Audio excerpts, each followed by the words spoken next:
બાગાયત પાક લેતા ખેડૂતો માટે વિવિધ સહાય યોજના સરકાર દ્વારા બહાર પાડવામાં આવેલ છે। ખાસ કરીને ફળ અને શાકભાજીના નાના ધંધાર્થીઓને બગાડ થતો અટકાવવા છત્રી શેડ આપવાની યોજના હાલે ચાલી રહી છે।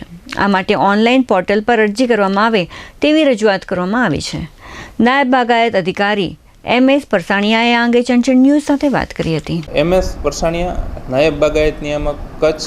ત્યારે ખાસ તો બાગાયતમાં ફળ અને શાકભાજીનો બગાડ અટકાવવા નાના વેચાણકારોને વિનામૂલ્યે છત્રી શેડ આપવાની યોજના ચાલુ છે અને 6/6 થી 15/8 સુધી પોર્ટલ અરજીઓ મેળવવા માટે ખુલ્લું મૂકવામાં આવેલ છે।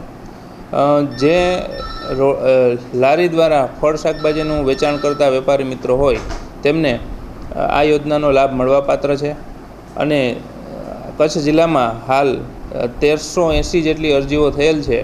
અને ખાસ એ જણાવવાનું છે કે જે વેપારી મિત્રોએ અરજી કરેલ છે પણ હજી ઓફિસ સુધી પહોંચાડેલી નથી તેવા વેપારીઓને જણાવવામાં આવે છે કે આપ અરજી વહેલામાં વહેલી તકે કચેરીમાં પહોંચાડશો, જેથી આગળની કાર્યવાહી કરી અને આપને છત્રી વિતરણ સમયસર કરી શકે। અરજી કરવા માટે ખાસ તો આઈ ખેડૂત પોર્ટલની અંદર આધાર કાર્ડની ખાસ જરૂરિયાત રહે છે।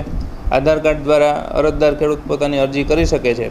ત્યારબાદ અરજી કર્યા બાદ એમની પ્રિન્ટ મેળવી અને પ્રિન્ટમાં જરૂરી તલાટી અથવા તો ગ્રામ સેવકના સહી સિક્કાઓ મેળવી અને અરજી કચેરીમાં વહેલામાં વહેલી તકે આપવાની રહે છે।